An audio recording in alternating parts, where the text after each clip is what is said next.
अस्सलाम वालेकुम दोस्तों, मैं हूं मोहम्मद इसाक और आप देख रहे हैं मोहम्मद इसाक यूट्यूब चैनल। दोस्तों, वीडियो शुरू करने से पहले मेरी आप दोस्तों से गुजारिश है कि आप लोग मेरे चैनल को सब्सक्राइब कर दें और साथ ही साथ बेल नोटिफिकेशन भी ऑन कर दें ताकि मेरी हर आने वाली वीडियो का नोटिफिकेशन आप दोस्तों तक बर वक्त पहुँचता रहे। Thank you very much. बिस्मिल्लाहिर्रहमानिर्रहीम। मोहम्मद इसाक चैनल के दोस्तों, मैं हूं मोहम्मद इसाक और आप तमाम देखने और सुनने वालों को अस्सलाम वालेकुम। नाज़रीन गिरामी, बस पहाड़ी इलाके से गुज़र रही थी, बिजली चमकी और बस के करीब से गुज़र गई। आध घंटे बाद बिजली दोबारा बस की तरफ लपकी और इस दफ़ा भी बिजली वापस चली गई।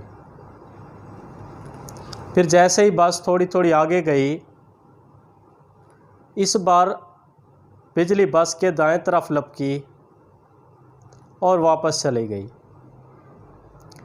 ड्राइवर समझदार था, उसने बस रोकी और तमाम मुसाफिरों से कहा, बस के मोअज़्ज़िज़ भाइयों, इस बस में कोई गुनहगार मौजूद है। बिजली उस गुनहगार का पीछा कर रही है। हमें उस गुनहगार शख्स को इस बस से उतारना होगा, वरना हम सब भी उसके साथ मौत का शिकार हो जाएंगे। तमाम मुसाफिर शक की निगाहों से एक दूसरे की तरफ देखने लगे। ड्राइवर ने मशवरा दिया कि ऐसा करते हैं, सामने पहाड़ के नीचे जो दरख्त है, एक एक करके तमाम मुसाफिर वहाँ जाते हैं और वहाँ चंद मिनट ठहरते हैं। हम में से जो गुनहगार होगा, बिजली उस पर गिरेगी और हम सब मौत के मुंह से बच जाएंगे। सबसे पहले तमाम लोगों ने ड्राइवर की इस बात पर सर हिलाया और उन्होंने ड्राइवर की बात से इत्तफाक किया। सबसे पहले ड्राइवर ने बस से उतरकर दरख्त की तरफ दौड़ लगाई और कुछ देर जाकर दरख्त के नीचे ठहर गया। बिजली आसमान पर चमकती रही, लेकिन वो ड्राइवर की तरफ ना आई। ड्राइवर बस की तरफ वापस आया और बस में बैठ गया। दूसरा मुसाफिर उतरा और वो दरख्त के नीचे जाकर ठहर गया। बिजली आसमानों पर वैसे ही चमकती रही, लेकिन इस दफ़ा भी वो इस मुसाफिर के ऊपर ना गिरी और वो मुसाफिर भी थोड़ी देर के बाद वापस आ गया। इसी तरह तीसरा मुसाफिर उतरा और वो दरख्त के नीचे जाकर ठहर गया। इस दफ़ा भी बिजली उस मुसाफिर के ऊपर ना गिरी। इसी तरह दोस्तों, एक एक करके तमाम मुसाफिर उतरते रहे और दरख्त के नीचे जाकर ठहरते रहे, लेकिन बिजली किसी के ऊपर भी ना गिरी और वो सब एक एक करके वापस बस में आ गए।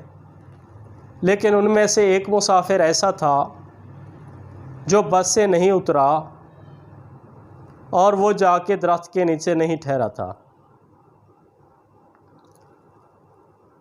अब तमाम मुसाफिरों ने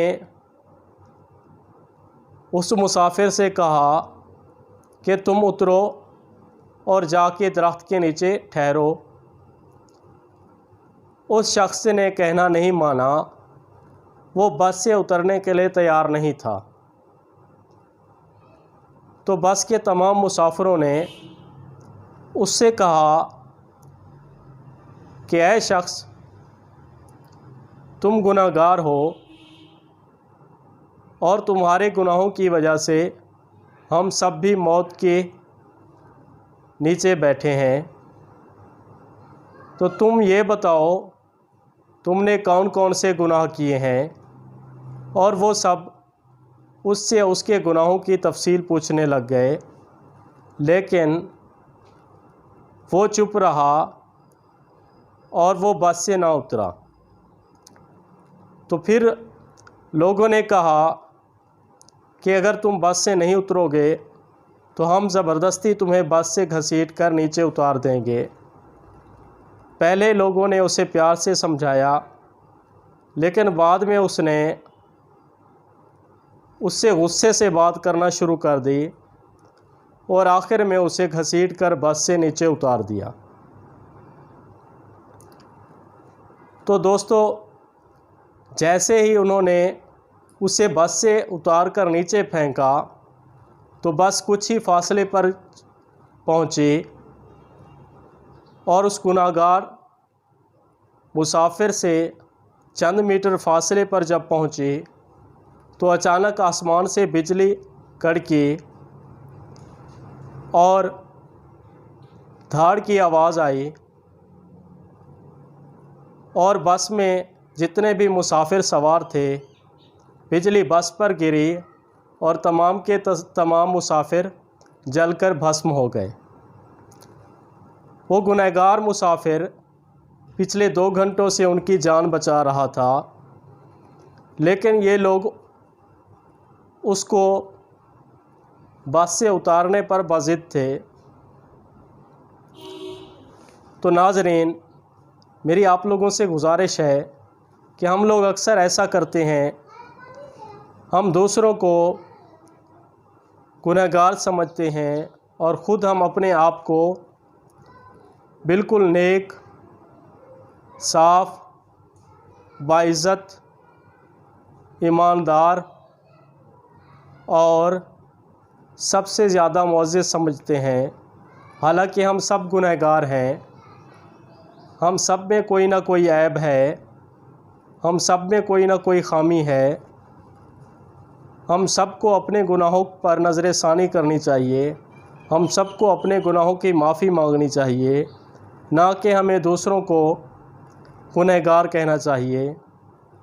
हमारा मजमूई जो रवैया होता है वो ये होता है कि हम दूसरे लोगों को अपनी नाकामी, अपनी शिकस्त, अपनी मौत, अपनी बीमारी, अपनी रिज़्क़ की तंगी, अपने हालात की वजह, अपने परेशानियों की जड़ समझते हैं। हालांकि वो लोग जिन्हें हम अपनी परेशानियों, अपनी मुसीबतों और अपनी मुश्किलात की जड़ समझते हैं, वो लोग हमें ज़िंदगी मुहैया कर रहे होते हैं, वो लोग हमारी ज़िंदगियों में खुशियाँ ला रहे होते हैं।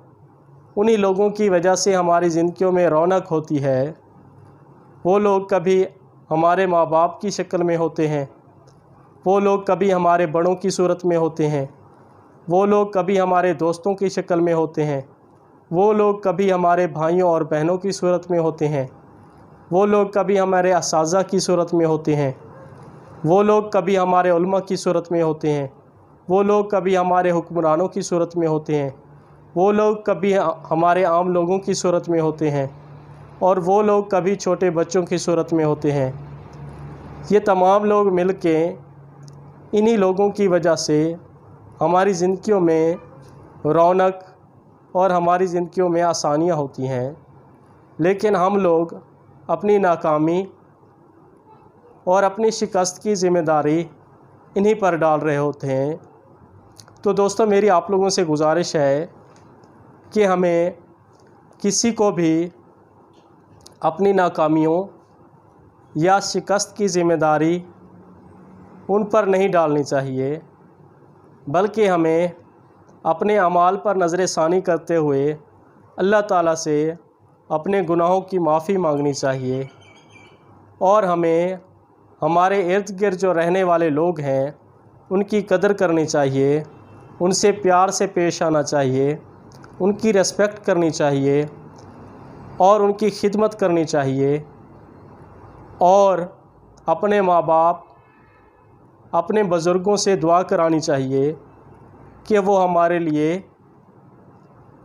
अल्लाह से सीधे रास्ते की दुआ मांगें कि कहीं ऐसा ना हो कि हम रास्ते से भटक जाएं। हमें अपने बुज़ुर्गों से, हमें अपने उलमा कराम से, हमें अपने नेक लोगों से और हमें अल्लाह की मखलूक से रहनुमाई लेनी चाहिए। हमें दूसरों को इल्ज़ाम ठहराने की बजाय दूसरों की मदद करनी चाहिए।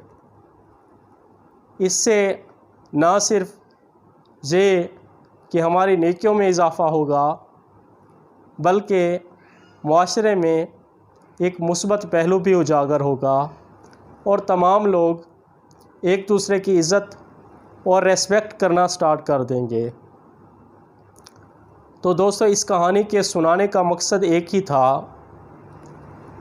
कि हमें हमेशा हमेशा सबको इज़्ज़त की निगाह से देखना चाहिए और किसी को भी मुर्दे इल्ज़ाम ठहराने से पहले हमें ये सोच लेना चाहिए कि कहीं ऐसा तो नहीं है कि इस एक बंदे की वजह से ये हमारी ज़िंदगी में जो खुशियां हैं, जो अल्लाह ने हमें जो ज़िंदगी के चंद लम्हात अता किए हैं, कहीं ऐसा तो नहीं होगा कि इस बंदे के हमारी ज़िंदगी से चले जाने के बाद, इस बंदे को बस से उतार कर नीचे फेंकने के बाद, इस बंदे को घसीट घसीट कर मारने के बाद, इस बंदे से इसके गुनाहों की तफसील पूछने के बाद कहीं अल्लाह की तरफ से अज़ाब हमारे ऊपर ना नाजिल हो जाए।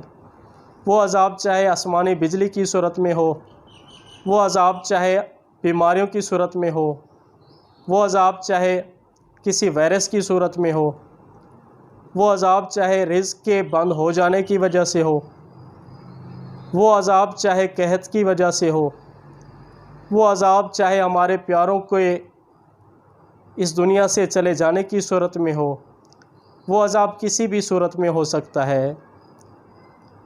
तो इसीलिए हमें बिल्कुल इस्लामी तालीमात पर अमल करते हुए, इस्लाम हमें सिखाता है कि अगर किसी इंसान ने किसी एक शख्स की भी जान बचाई तो उसने पूरी इंसानियत की जान बचा ली। तो बहैसियत मुसलमान हमें दूसरों की जान बचानी चाहिए, ना कि हमें दूसरों को अपनी ज़िंदगियों से निकाल कर, उनको घसीट कर, उनको मार कर, उनको पीट कर नीचे फेंक देना चाहिए। तो उम्मीद काफ़ी है दोस्तों, ये जो मेरी आज की वीडियो है, इसका जो मैसेज है आप लोगों के दिलों तक पहुंचा होगा और इस मैसेज का आपकी ज़िंदगी पर बहुत असर होगा और आप मेरी इस वीडियो को अपने बाकी दोस्तों के साथ शेयर करना भी पसंद करेंगे। और मेरी आखिर में आप लोगों से गुजारिश है कि अगर आप लोग मेरे चैनल पर नए हैं तो मेरे चैनल को आप लोग सब्सक्राइब भी कर दें और साथ ही साथ बेल नोटिफिकेशन भी ऑन कर दें, ताकि मेरी हर आने वाली वीडियो का नोटिफिकेशन आप लोगों तक पहुंचता रहे और आप लोग इसी तरह अच्छी अच्छी वीडियो से मुस्तफ़ीद होते रहें। Thank you very much.